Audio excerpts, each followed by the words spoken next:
Welcome to Supply Chain Now, the voice of global supply chain. Supply Chain Now focuses on the best in the business for our worldwide audience, the people, the technologies, the best practices, and today's critical issues, the challenges and opportunities. Stay tuned to hear from those making global business happen right here on Supply Chain Now. Hey, good morning, good afternoon, good evening, wherever you may be. Scott Luton here with you on Supply Chain Now. We've got a great show teed up today. We're going to be diving into an interesting discussion with a couple of business leaders focused on the topic of supply chain innovation. Now, we're going to be exploring some of the supply chain disruptions that we've all seen in the last year or so. They keep on coming. It's the nature of the business. We're going to be talking about how those factor into important items, such as overall cost of supply chains out there. We're going to also be discussing some of the ways that AI, of course, artificial intelligence, is driving real powerful innovation, as well as what to expect in the months ahead in sectors such as the manufacturing sector and retail. Should be an excellent show here today. And of course, if you enjoyed today's show, be sure to share it with a friend or your network. They'll be glad you did.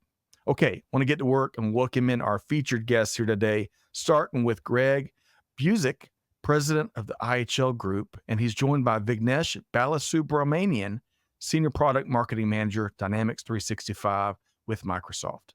Hey, Greg, how you doing?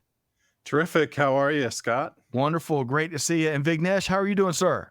Doing well. Thanks for having me over. We are so glad you're both here. Really enjoyed our pre-show conversations. Got a lot to share with the audience here today. But I want to start with a fun warm-up question, Vignesh and Greg. Folks, I don't have to tell you, summer is here in the United States and travel season, well, it's cranking up. Now get this, CNN reports that U.S. airlines are expected to carry some 271 million passengers around the world from June 1st to August 31st. That's a 6.3% increase from last summer, and it's supposed to be a new all-time record. Wow. I'm in the wrong business. I should have opened an airline business maybe. But Greg, we're going to help folks out. Right? All those travelers, some portion of them are going to find themselves in Nashville for a day or maybe a week, who knows? So for folks that come up in your neck of the woods, what's one don't miss restaurant you'd recommend to folks, Greg? Well, I'm not the greatest foodie, but in Nashville, I love to go to Puckett's. Puckett's is a local place. It's not on the main drag in Broadway. It's a couple blocks off. But if you want some good Southern cooking, great ribs, great barbecue, burgers, you name it, that's Puckett's just off the main drag in Broadway. Yes. I'll meet you there in an hour, Greg. We'll see. Vignesh, now you're on the West Coast. You're out there in the Seattle area, a beautiful, beautiful part of the world. So what about you? What would you recommend as the one don't miss restaurant when folks come out there your way? I love Turkish cuisine and I love Asian cuisine. So for me, I would recommend this boutique restaurant called Hamdi. It's a new restaurant in Seattle. It's more Turkish cuisine for people who like Turkish cuisine. And then if you're into dumplings, definitely check out Supreme Dumplings. There are a couple of them out here in Seattle. So those are my go-to. Love that, Vignesh. And I love Asian cuisine as well. We need to get together and enjoy some Turkish cuisine. We'll see if we can't make that happen. Folks, if you're coming to Atlanta, the home of, depending on what day it is, one of the world's busiest, if not the world's busiest airport, I would just add the Optimus Club is a wonderful place to eat, local place to eat. All right, we got a lot to get into, Vignesh and Greg, a lot to get into here. And I want to start with this. We're big fans. We can't get enough context in this fast-moving world we're living in. That's where we want to start. So, Greg, tell us briefly about the IHL Group and some of your background, if you would.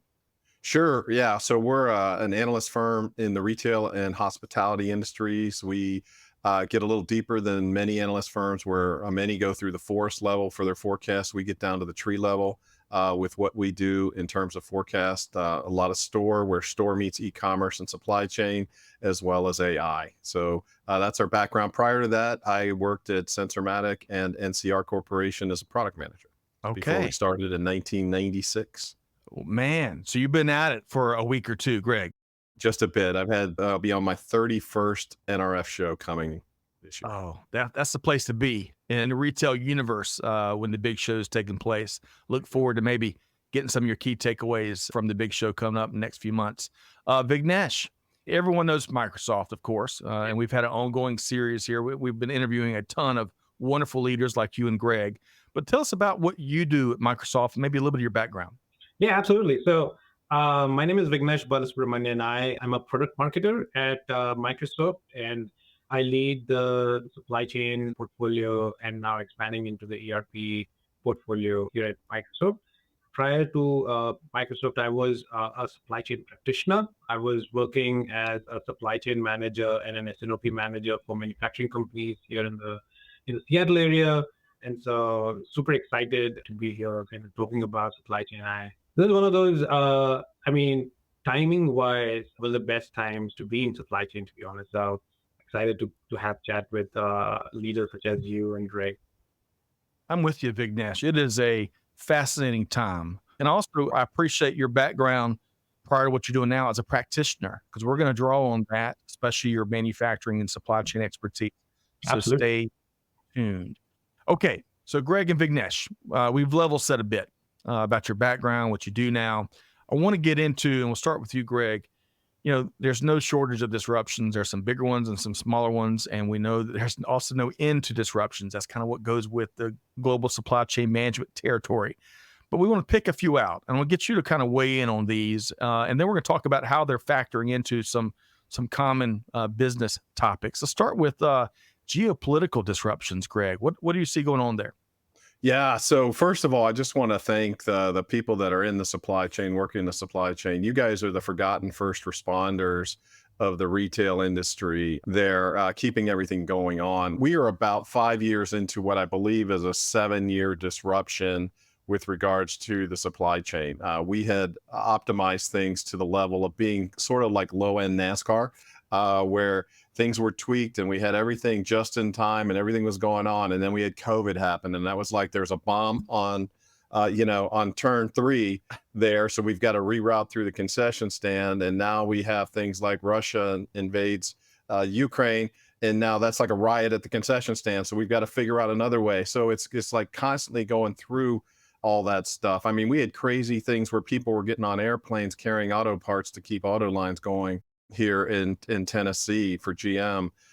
So we're about 5 years through that, and we're still seeing these geopolitical things and these disruptions. So we've had 2 major elections happen in the last 2 days in our major trading partners. We certainly have disruption that's affecting the Suez Canal right now and adding cost to the supply chain side of things. And then related to that, we've got everything related to the US election coming up as well. So there's all these things happening with regards to geopolitical issues that are putting pressure on the supply chain as we plan for back to school and then going into the holidays this year. Yeah, well said, Greg. And a couple quick things before I get Vignesh to weigh in as well. I love your comment about how supply chain is kind of the forgotten first responders, the people that make up this global industry that keep us all moving forward. We can't give them enough credit and recognition. So great call out there. And on a much lighter note, that NASCAR reference is gold. We all need to find our Richard Petty's or our Dale Earnhardt's in NASCAR to help guide our supply chain. So we'll be revisiting that for sure.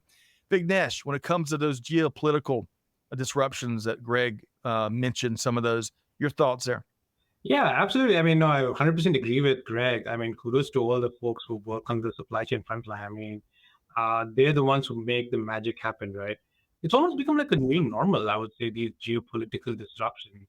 I remember my first experience dealing with geopolitical disruptions back, I would say 4 or 5 years ago when the tariffs were first reintroduced for goods coming from China. And at that time, I was working as a supply chain manager in manufacturing, where a lot of our parts and finished goods used to come from different parts of China. And all of a sudden, I remember we had to just scramble things to kind of, disassemble the finished goods, bring them as sub-assemblies through different countries. We moved the suppliers from China to Vietnam, create sub-assemblies there, brought goods in as finished instead of finished goods, we used to bring them as sub-assemblies so that the tariffs would be less.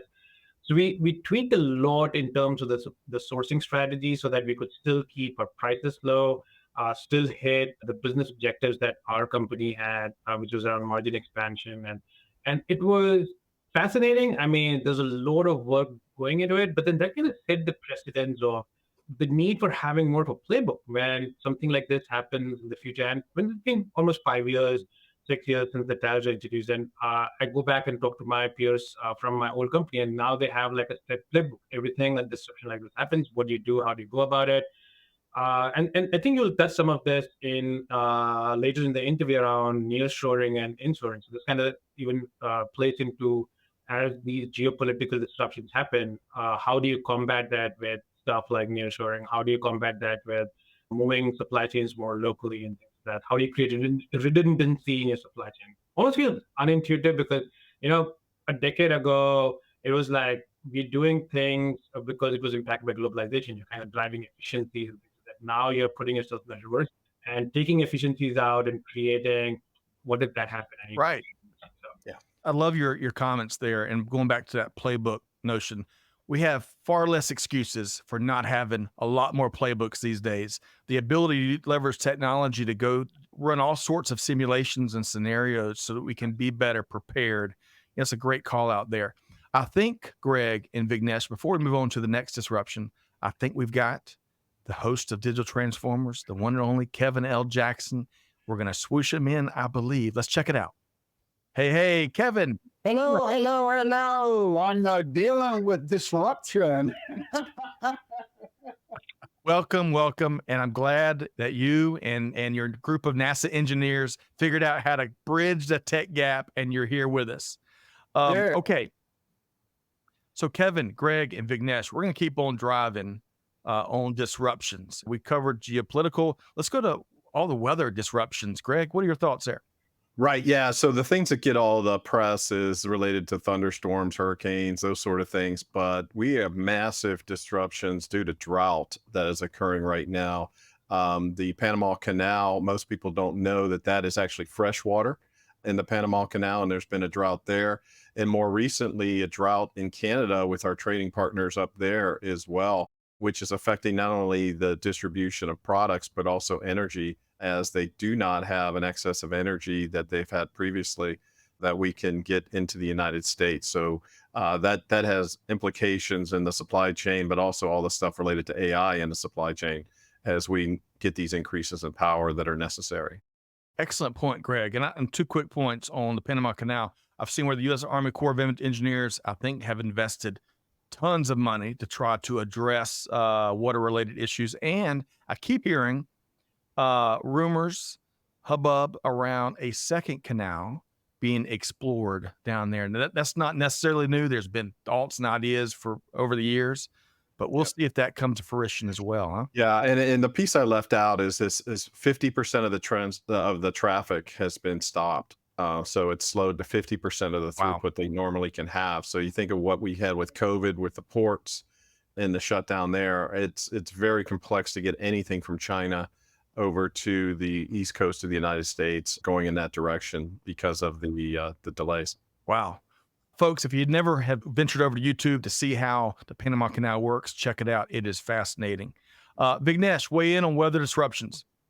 yeah, I mean, weather disruptions are have been pretty massive. They've been increasing and being more prevalent, I would say, more recently, more in the news. I personally have been impacted in my previous company when we ordered chips and PCB boards from countries in Asia. And if there's a tsunami or an earthquake there, that really impacts the flow of that. And then that kind of takes the lines down, which is quite impactful if you think about it, because if you shut down the production line, it takes a lot of time to kind of pick that back up, and it's a lot of money Right. involved. So how do you kind of get ahead of some of that? So I mean, the weather forecasting, it's become more scientific, the ways to predict it, and I would almost say there's certain things that you cannot get ahead, but weather is one of those things where you can still think about it as, although you'll get reactive, you won't be completely proactive in dealing with it, but you'll be better prepared in essence now than what you were a few years ago.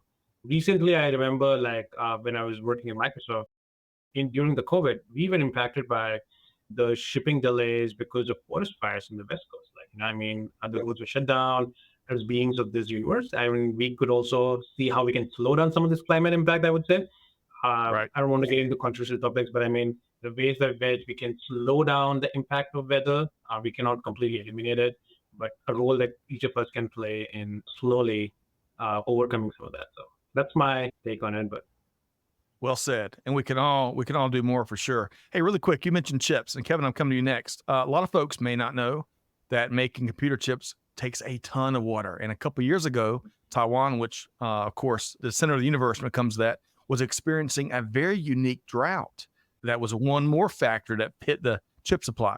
So great comments there, Vignesh. Kevin, your comments. Yeah, one of the things, as you said, you can't change the weather, you can only talk about it. But we are learning a lot more about its effects on our everyday life. And I think the word is getting out there that man does indeed have an effect. While weather change is normal, I mean, the Earth has gone through a lot of changes in its climate. We now know how to deal with it, so it won't be an existential threat to our society. Excellent point, Kevin. Okay, Greg, this third disruption, before we get into kind of how it's factoring into our businesses on some very specific topics, let's talk about choice in supplying country. A lot of shifts going on there. Your thoughts, Greg? Yeah, absolutely. And it's funny, every supplying country has positives and negatives that kind of impact things. Mexico is now our largest supplier to the United States here, but now you've got the illegal immigration piece of it, but you also have the drug trade coming through that by inspections, you're slowing down the supply chain in there. Certainly the geopolitical issues with China. And then we've got issues over in Vietnam growing, as well as Korea. So there are issues that each one of these countries deal with, these trading partners. Europe is certainly our second biggest trading partner now, and that is driving things there with what's going on in Ukraine, but also different costs related to tariffs and things related to vehicles and other products. So individual products, what's going on, if it's cheeses or wine, it's down in France, right? Autos coming from Germany. There's all these unique factors that politically have impact, but there's also weather concerns, wars, all of it. And every one of our trading partners seems to have some issues that they're dealing with that are impacting trade. Well said, Greg. And I'm curious, you brought up cheese. It's National Cheese Day in the States, and it dates back to the historical founding of Roquefort cheese. Some neat stories there. But kidding aside, Greg, how can we take more friction out of the trade coming across the Mexico-U.S. border? Big opportunity there. And we're going to touch on why that is here in the second half of today's conversation. Vignesh, talk about some of those factors, those supplying country shifts that Greg is referring to. No, I think Greg summarized this beautifully. I think pretty much every industry has been impacted because of geopolitical interventions and things that's happening globally. I think putting in perspective of any manufacturing company or any retail company as they think about their supply chain networks, it kind of comes down to how they want to meet their customers' demand. I think the sourcing strategies, it's a good time to kind of go back and revisit your sourcing strategies that you might have created decades ago to really see where you can find that redundancy, where you can find the ability to, create a new sourcing strategy, create new suppliers, bring some insourcing in to overcome some of these challenges. But yeah, I mean, they're getting more and more rampant as you speak. So it's not going to end. I mean, it's almost going to become like a new normal. It's not a good thing normally, but I mean, it is evident that these are going to stay here. These are not problems that's going to go away. So it's not a short-term fix that we're looking for. We're looking for things that's going to really help us create solutions in the long term. Well said, Vignesh, as we continue to kind of set the table with what's next. Kevin, we're kind of running through all these disruptions. We wrapped on kind of the supplying country shifts as we're seeing folks take production in different parts of the world, change up, find new suppliers for a variety of reasons. Your thoughts there, Kevin? Yeah, the intersection of geopolitics, and get it out of my mouth soon, and supply chain is not favorable to the Western world. I mean, China is the largest exporter when it comes to technology-intensive products, especially rare earths. And you don't realize the things like that go into your smartphone as a raw material imported from China. And, if China cuts it off, then they cut off your cell phone, your smartphone. It's like cutting off your left arm or maybe your right arm too.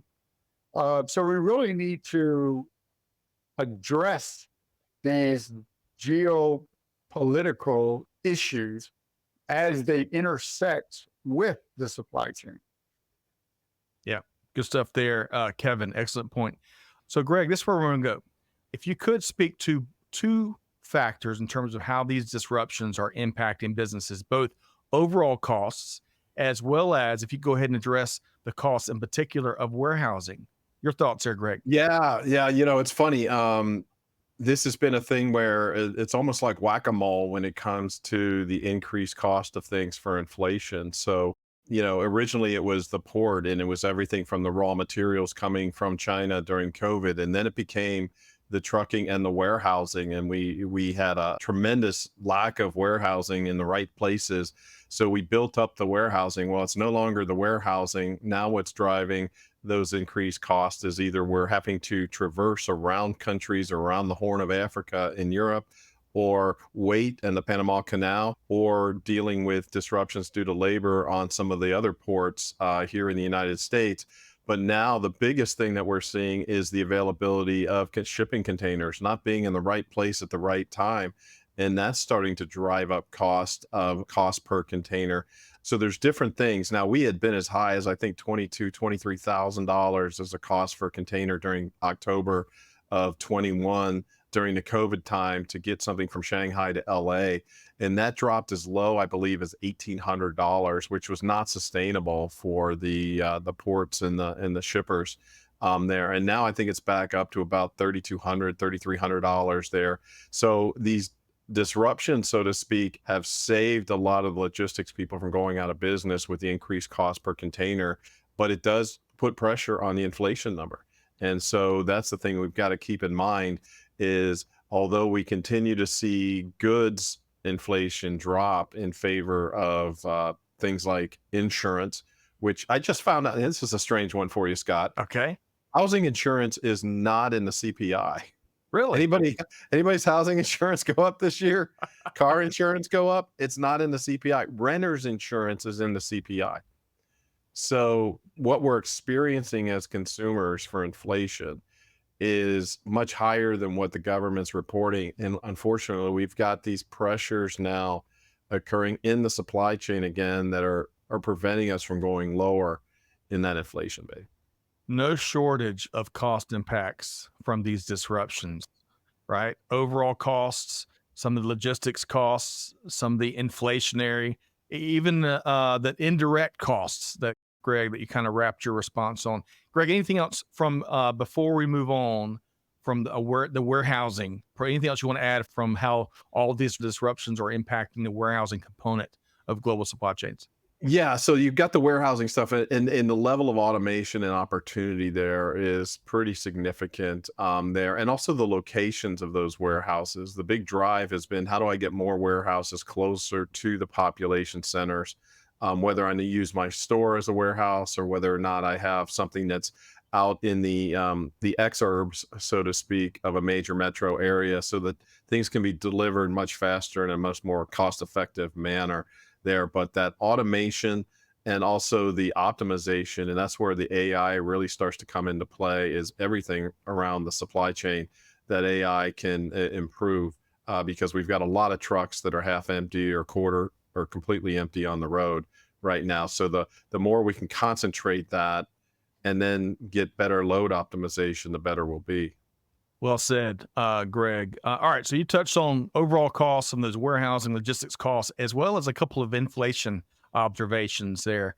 We're going to come back to you more on any consumer angles of how all these disruptions are playing. And by the way, I'm getting my insurance person on the phone, and Greg, hopefully you can negotiate for me. We're going to find out about those rising costs. I'm not sure I can help you there, Scott. We'll see.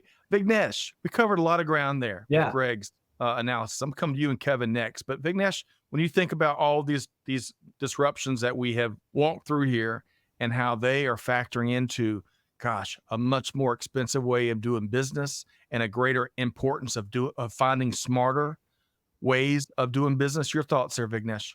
Yeah, it is a vicious cycle, isn't it? I mean, there is a supply chain disruption that is causing shortages of raw materials, causing empty shelves, that is getting the prices to go up. There's a demand supply imbalance that creates some kind of a challenges for every company, which at the end of the day, as the cost of goods increase because these disruptions, I mean, they get added on, they get passed along to the consumers like you and me from these different brands and manufacturing companies, right? So, end of the day, we kind of end up facing the brunt of having to deal with rising prices and inflation.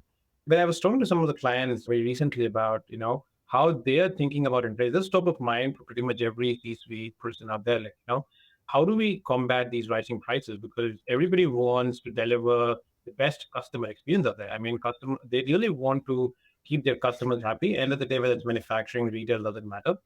And it kind of comes down to a lot of companies adopting, SKU rationalization. Like I've seen a lot of companies decide, okay, instead of selling 1,000 SKUs, which is difficult to monitor and manage, I'm going to take care of like a fewer SKUs, fewer things, fewer offerings, but I'm going to do it the best way possible. So there's a lot of changes that companies are trying to adopt and experiment to see, how they can still deliver that great desired customer experience without really driving their sales down, without really showing that, they're increasing prices and things like that. So I think that is one aspect of it. You also hear, I mean, in the news media and stuff, like, the rising prices, the size of packaging has reduced, like, the quantity of items in a package is much lesser than what it used to be before. So some of that is also like, they reduce the quantity of consumer packaged goods in a packet to kind of keep the prices same, which is again not the best service for the customer. But those are some creative ways companies are going about it. I think it kind of comes down to how we provide the best solution from a technology perspective. I think we're going to touch upon that in a little bit in terms of the way AI is going to change the game for it, the way we can use some other tools and technologies out there to help with it, to really help these brands out. I mean, stay with their messaging, stay true to their customers, brand promise. So. Yes, Vignesh. And I would just add, Kevin, I'm coming to you. I would just add one more thing that I bet the CPI doesn't take into account, Greg, and that's the rising cost of protecting brand loyalty to some of the things that Vignesh talked about, right? Kevin, your thoughts on how all of these disruptions are impacting how we do business? Yeah, I really wanted to key on that insurance issue, because there is a cost to protecting our sea lanes. I happened to be at a Navy conference this week, and because of issues and attacks and pirates, the Navy is actually spending has been spending a lot more money on protecting these ships and tankers and containers. And one of the problems is that they can't be everywhere all the time. So the insurance on the tankers and the shipping of these containers has actually gone up. And that's right. It's going right into the cost of all the products and all the supplies that we need. And one thing the U.S. Navy is looking at is the deployment of what they call the ghost fleet. And these are autonomous ships that can be used to protect the tankers and the container ships. And what are they using? Advanced technology, artificial intelligence, satellite, in order to reduce the cost of shipping all of our supply. And that's something that people don't think about. Hey, who's going to protect? Who are you going to call if somebody attacks your tanker? Right. You're talking about some big, bold, different costs, Kevin. Excellent points there. Before we get into AI, anything else from that consumer angle, Greg, right? The impact. Well, one of the things that a major thing from the consumer angle is man, if I had the chart to put up, I could show you the percentage of people by income strata that are Amazon Prime members. Yes. Amazon Prime members, it's 94% of those with household incomes over $150,000 are Amazon Prime members. It's over 80% of all households. So how those people react when they experience an out of stock at the store, those people shop because they expect to get the item now. They go to physical stores because they expect it now. It's usually like a kid has a report cover that's needed and they got to run to the store to get it. There's a vicious cycle that is happening for retailers because retailers, when somebody comes into the store, and particularly Prime members, they spend 50% more on impulse items than the shoppers that don't have Prime, that shop those stores. And you get into this vicious cycle when you don't have what they expect you to have, they visit less, and thus you're not getting that impulse item shopper as well. And that just drives them more and more to the online experience rather than shopping in the stores. And so the out of stocks and overstocks, that piece in particular, is a huge issue when it comes to things at the store level. Worldwide, it's a $1.2 trillion problem. Wow. Worldwide. Overstocks and out of stocks is 1.77 trillion in our last report. We'll be doing that again this summer and putting that out. But we've been tracking that for like 15 years from the consumer's perspective. What is an out of stock? An out of stock is not just I came into the store and there was no inventory in the store. It could have been there, but it was locked up or there was nobody to help. We look at all the reasons why a consumer comes in and leaves without buying something other than the price didn't match what they wanted to pay. Right. All those other reasons we put together, and it's just a massive number. At one point, it was bigger than the entire retail economy of Australia. Wow. Big consequential numbers you're sharing. And as Amanda says, as an Amazon Prime member, I can confirm Greg's commentary and all the statistics. Good stuff. And by the way, I want to add to what Greg said. So I have made an observation at NRF a few years ago, where a lot of customers came to us to say, "Hey, we want to deliver similar type of service like what Amazon does," because everybody's so used to getting their product now in like 2 hours. How do me as a brand offer a similar kind of service like what Amazon does to the customers, right? I mean, that's a huge infrastructure because it requires a lot of IT infrastructure to kind of give you that real-time inventory data, provide that order management system and things like that. But there is a customer need for it. Like the brands are hurting because they're like, hey, we need to do what giants like Amazon are doing. And how do we get there? How do we keep our customers loyal to us by offering a similar kind of an experience that an Amazon does? I think that is pretty real in terms of how the brands are thinking about it. And, excellent point. And, to some of what you've said here in your last response, Vignesh, we're going to offer up near the end of today's episode some resources that will help folks act on the opportunities to do business better and to lean into this innovative technology, which we're also going to touch on in just a second. But for the sake of time, Kevin, Greg, and Vignesh, got to switch gears because I want to talk about nearshoring. Major trends been going on over the last couple of years. One powerful example, I think Greg or one of y'all mentioned earlier, the Mexico market is rocking and rolling. Mexico replaced China in 2023 as a top-ranked exporter to the U.S. In fact, according to Mexico's Ministry of Economy, foreign direct investment in the country was up 30% in 2023 over 2022. So, Greg, the question, though, in the broader sense of nearshoring, because the U.S. U.S. companies aren't the only ones taking advantage of nearshoring. It's going on around the world, right? Your thoughts on this opportunity and its impact? Yeah, so it's whack-a-mole as we put tariffs and restrictions on China, but we don't have them on Mexico. So what do the Chinese manufacturers do? They just move the parts to Mexico to be final assembled, and then they can get through. It's all these geopolitical aspects of it is like a whack-a-mole type of situation.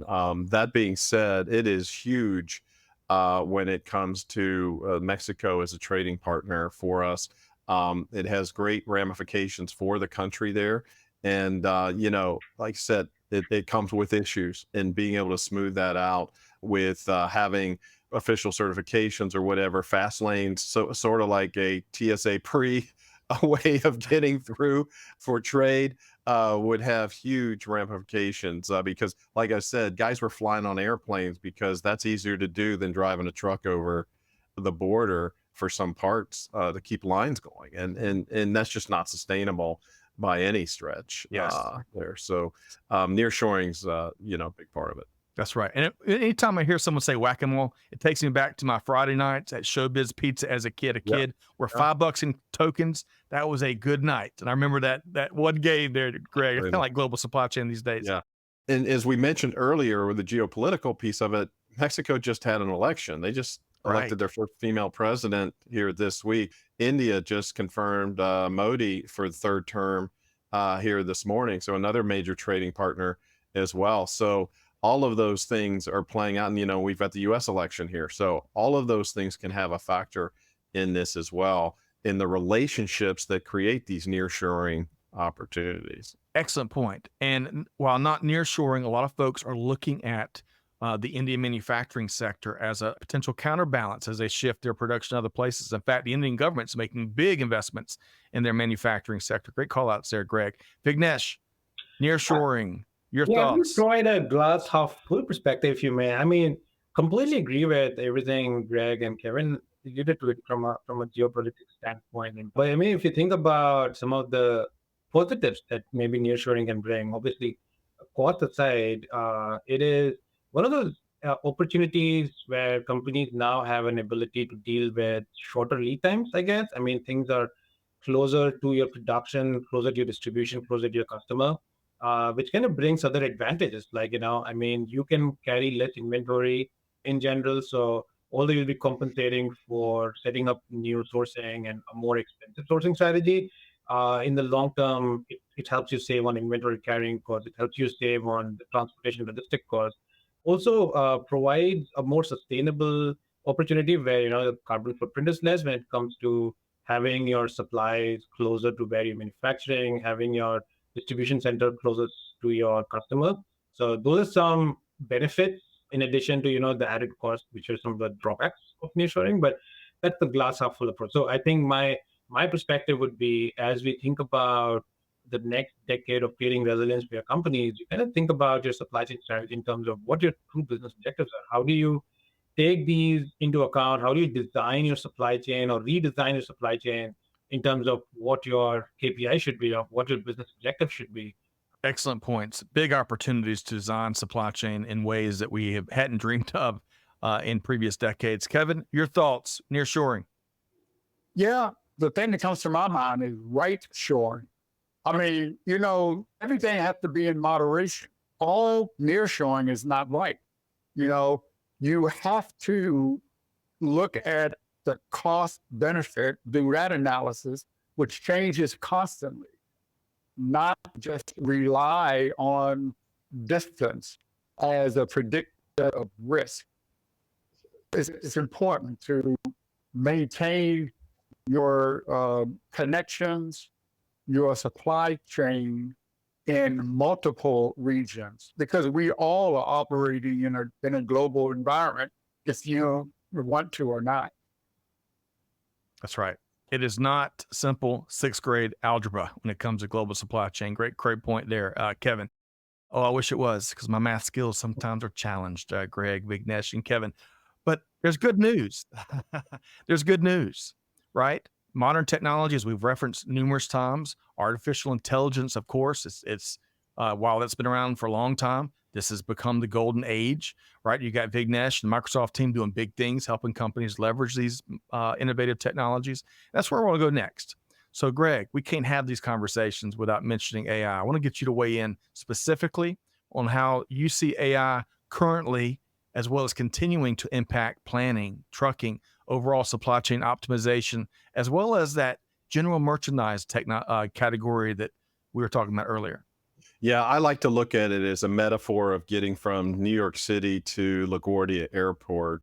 There are a few companies that have done the hard work, that have cleaned their data. They have massive amounts of data. They're ready to go, and they're through the tunnel, and they're getting ready to go through the toll booth to get on the highway, and they're fully taking advantage of AI going through. But the vast majority of retailers are kind of stuck between 8th and 9th and bumper to bumper traffic still trying to get their data in order so that they can take advantage of things. The supply chain side of it, the benefits so far are massively in the what we would call the traditional AI and machine learning side of things, where it's you've got to have that data clean, tagged, and have an abundant amount of data there to train. So it's train and iterate, et cetera.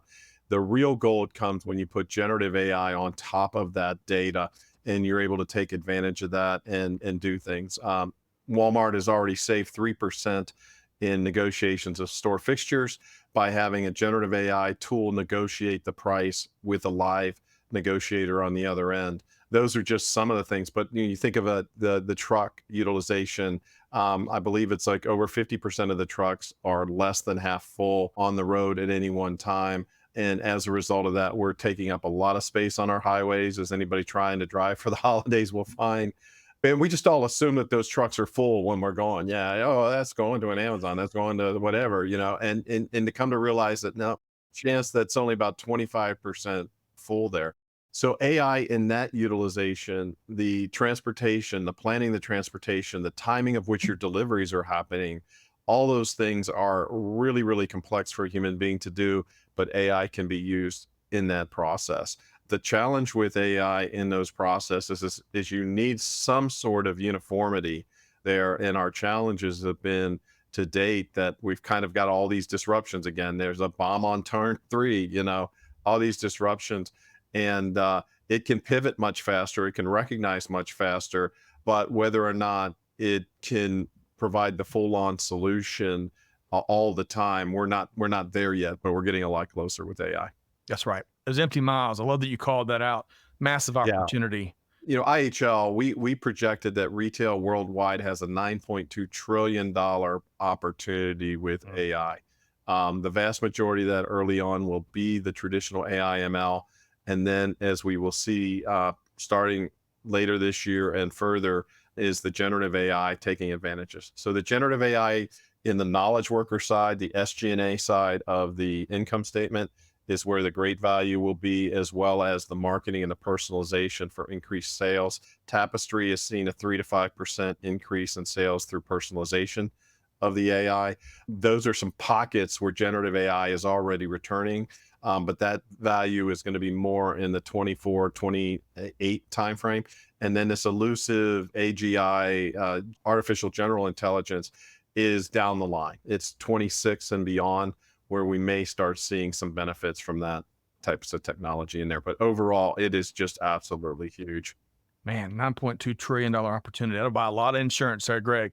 An hour never gives us enough time. We need a 6-hour show about these topics. But Vignesh, if you would weigh in on the power of AI and how it's already being used and how it's going to be used in the future.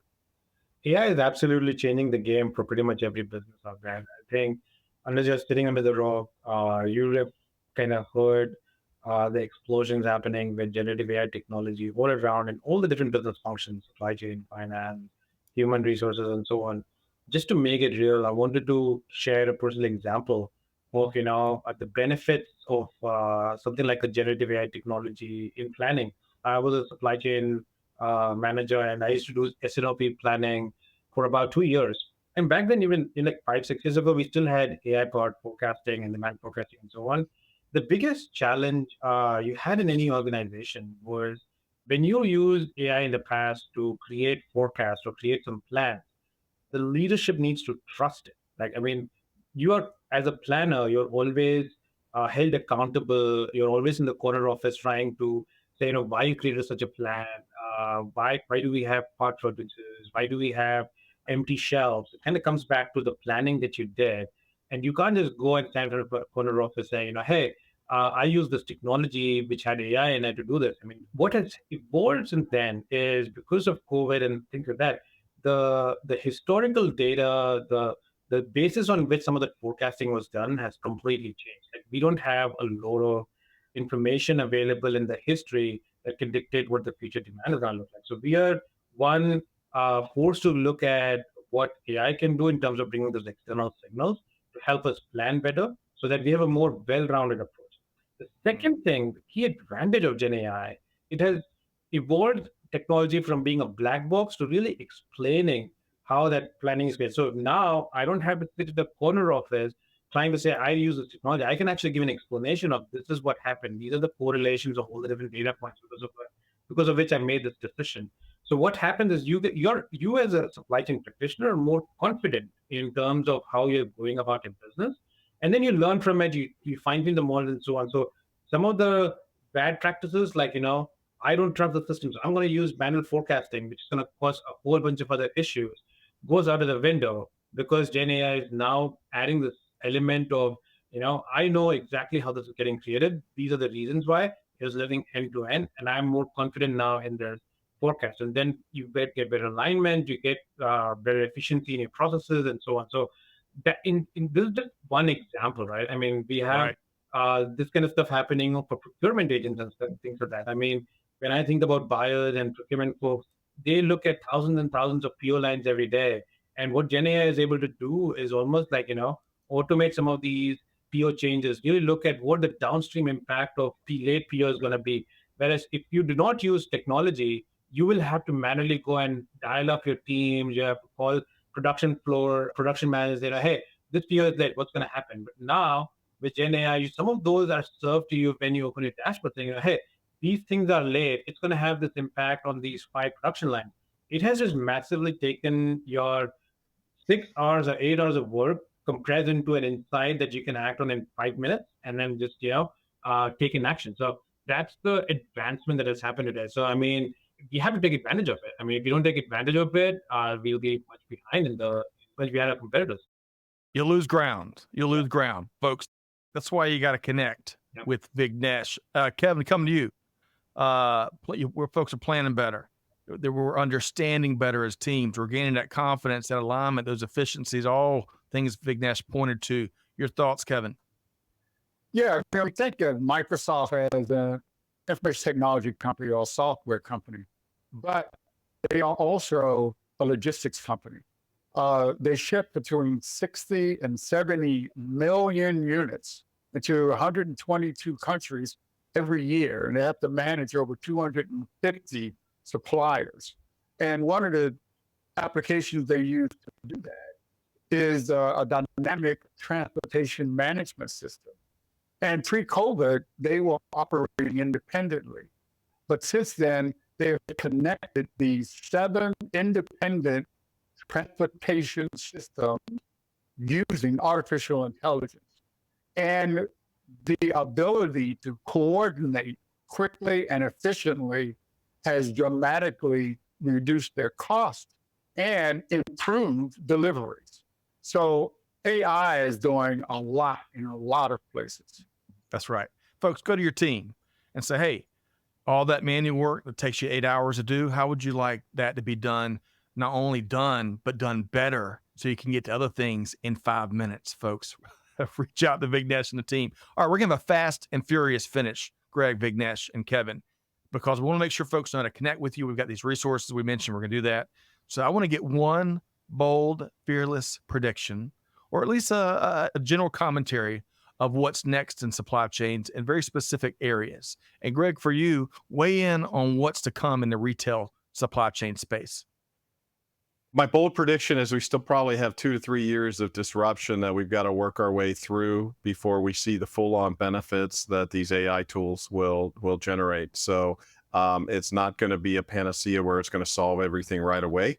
We are still dealing with these disruptions. I think they will smooth out, though, and we will get back to where we were before in terms of low-end NASCAR, but now with a much more resilient supply chain when we're done. Well said, Greg. And folks, just because it takes a little time and it's not a magic wand approach, make sure you get your car to the track so you're at least in the race to keep using that NASCAR data. That's right, Greg. That's right. Vignesh, when it comes to manufacturing in particular, what are you projecting? Where we're going next?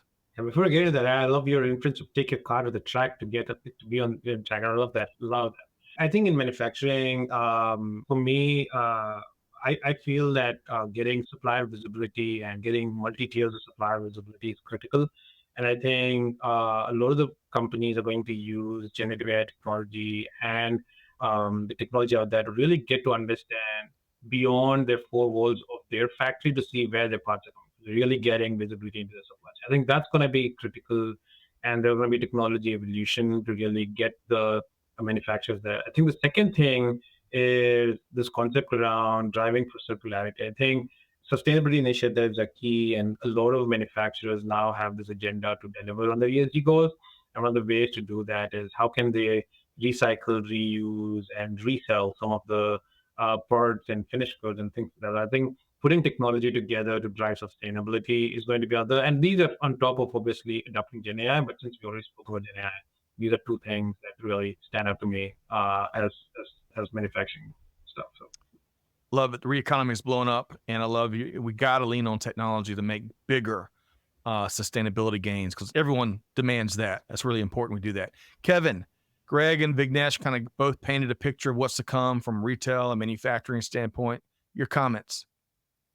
Well, I think there's a lot more to learn with respect to the intersection of AI, leveraging AI to improve sustainability and the ability to monitor that much better and also give feedback to consumers.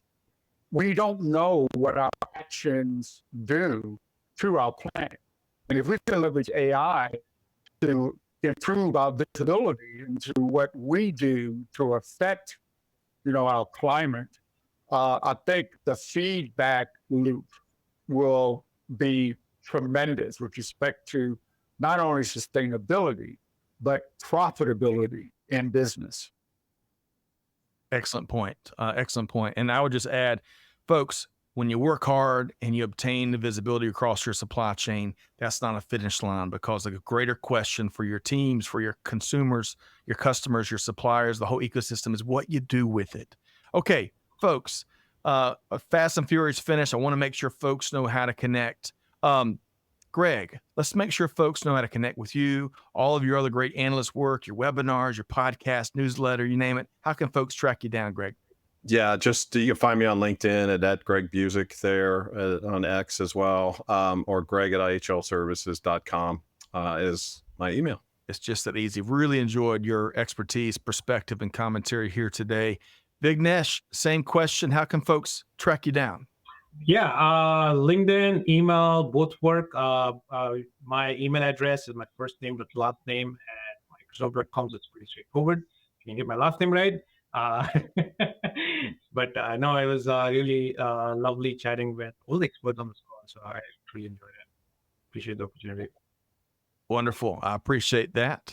Great to have you here, Vignesh. I loved your practical, been there, done that examples of the illustrated art of opportunity. Kevin, I'm going to share a couple of quick resources, and I'm going to get your final word, and then we're going to call it a show. Folks, don't sit on the information we shared here today. Act on the opportunity. 8 hours, 5 minutes. What sounds better? I know your team's votes. And here, maybe these resources will help you learn more about how you can unleash, I love that word, Microsoft Dynamics for your ERP.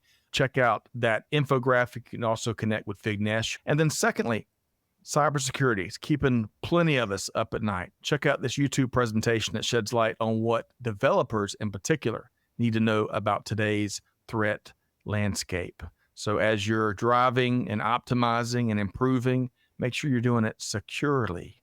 That's really important. We drop both of those links right there in the chat. One click away, really easy to take advantage of that information and do that. Connect with Greg and Vignesh as well. Kevin, your patented key takeaway before we wrap here with this dynamic 1-2 punch. Oh, yes. I'd be remiss if I didn't mention that Microsoft Dynamics 365 Copilot is the world's first AI Copilot for ERP and CRM applications, linking those two critical business processes together. And these AI capabilities for Dynamics 365 are just getting better, right? It's getting rid of all those high-touch and laborious processes so that you can have interactive AI-powered assistants. And, as always, I'm online at the X on Kevin _Jackson and on the LinkedIn. ready to give you all of the latest information on digital transformation. Thanks. Love it. Great to have you here, as always, Kevin. Live from our Lunar Studios, Kevin L. Jackson. We're working on that connection, but always glad you're here. Hey, folks, time is a ticking. And you know what? If you don't take advantage of these powerful technological opportunities out there, your competitors sure will. So big thanks again, Greg Buzek, president of the IHL Group. Greg, thanks for being here. Pleasure. Thank you. Vignesh Balasubramanian, Senior Product Marketing Manager, Dynamics 365 with Microsoft. Vignesh, sometimes I got to slow it down a little bit. I talk too fast, but thanks for being here, my friend. Thank you. Thank you so much, Ben. Of course, big thanks to Vignesh's, the Microsoft team that helps power these important conversations here at Supply Chain Now. But folks, now the onus is on you. Take one thing from this conversation here today, put it into practice, make life easier for your teams, get more stuff done, do it more profitably and securely in a way that, as Vignesh pointed out, is more understandable for your team. You'll never know the light bulbs that go off and new things that will take place when you do. So with all that said, Scott Luton here on behalf of the Supply Chain Now team, challenging you to do good, give forward, be the change, and we'll see you next time right back here at Supply Chain Now. Thanks, everybody.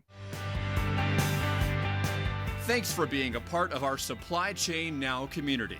Check out all of our programming at supplychainnow.com and make sure you subscribe to Supply Chain Now anywhere you listen to podcasts. And follow us on Facebook, LinkedIn, Twitter, and Instagram.